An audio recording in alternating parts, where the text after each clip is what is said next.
Assalamualaikum warahmatullahi wabarakatuh. Dengan Mirza Legawa, selamat datang di Legawa Gadget.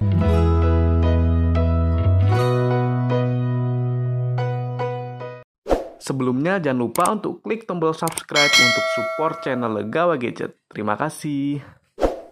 Poco X3 GT merupakan smartphone mid-range yang harganya di kisaran 4 juta rupiah, tapi ini spesifikasinya sekelas sama flagship. Soalnya sudah menggunakan chipset Dimensity 1100. Karena harganya yang cukup terjangkau, jadi ada beberapa fitur yang dikorbankan oleh Poco X3 GT supaya bisa mendapatkan spesifikasi yang sangat powerful.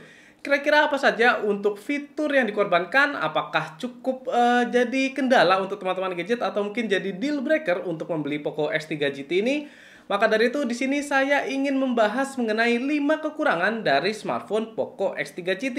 Siapa tahu informasi ini bisa bermanfaat untuk kalian yang ingin membeli smartphone ini.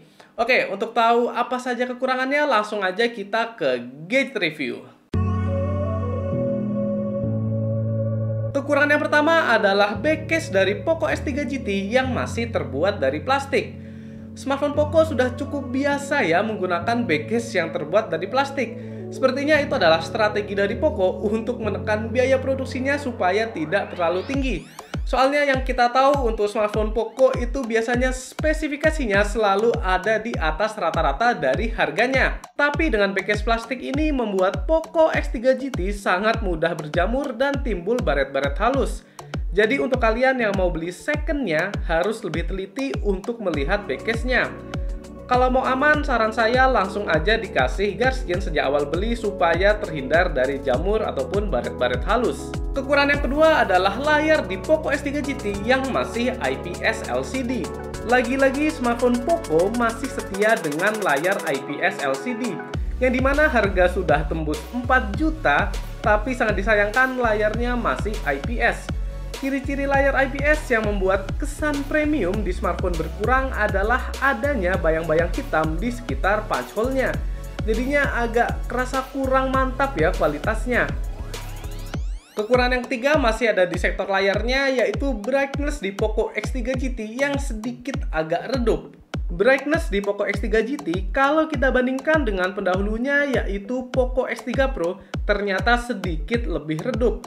Hal ini membuat saya lebih sering men-set brightness-nya di maksimal saat bermain game supaya lebih jelas dan terlihat. Saat di luar ruangan juga membuat kita kurang nyaman bila dibandingkan dengan Poco X3 Pro.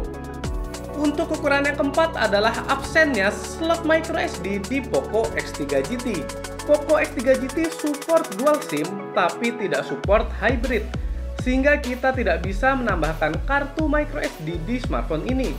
Memang untuk memorinya sudah cukup besar, yaitu minimal ada di 128 GB. Tapi pengalaman saya menggunakan smartphone yang tidak ada microSD-nya itu sedikit rawan. Soalnya kalau tidak ada microSD saat kita foto-foto atau video dan data-data lainnya itu langsung kesimpan di smartphone-nya. Dan saat itu smartphone saya tiba-tiba kecemplung ke air, jadi otomatis langsung matot. Nah, saat sudah matot kita tidak bisa membackup data-data yang ada di smartphone kita. Jadi untuk potensi kehilangan data atau data kehapus itu cukup besar. Sedangkan kalau kita menggunakan microSD itu masih ada opsi langsung dilepas saja microSD-nya terus baca di card reader. Siapa tahu masih kebaca untuk data-datanya. Jadi saran saya untuk yang menggunakan smartphone yang tidak ada microSD-nya seperti Poco X3 GT itu harus sering-sering backup datanya ke komputer ataupun laptop supaya lebih aman dari kejadian yang tidak diinginkan. Kemudian kekurangan yang kelima adalah tidak ada port jack 3,5 mm. Saya kurang tahu mengapa Poco menghilangkan port jack 3,5 mm ini. Soalnya saya rasa perannya ini masih cukup urgent, yang dimana untuk para gamers kadang tidak suka menggunakan headset Bluetooth karena adanya latensi. Lagi pula kalau kita lihat ukurannya ini nggak tipis-tipis amat, jadi sepertinya kalau dipasang lubang jack masih cukup aman. Beda sama seri Mi yang biasanya memang sudah tipis-tipis.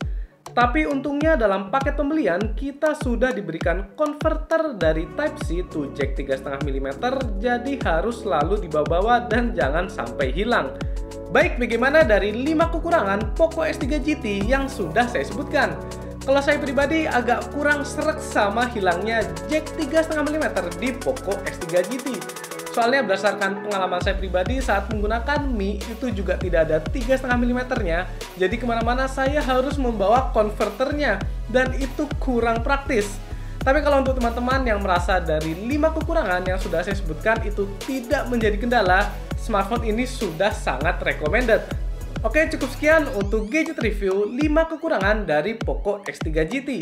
Apabila ada masukan atau saran, boleh banget tulis di kolom komentar. Jangan lupa juga untuk subscribe channel Legawa Gadget supaya saya lebih semangat lagi dalam membuat konten. Saya Mirza Lega pamit. Wassalamualaikum warahmatullahi wabarakatuh.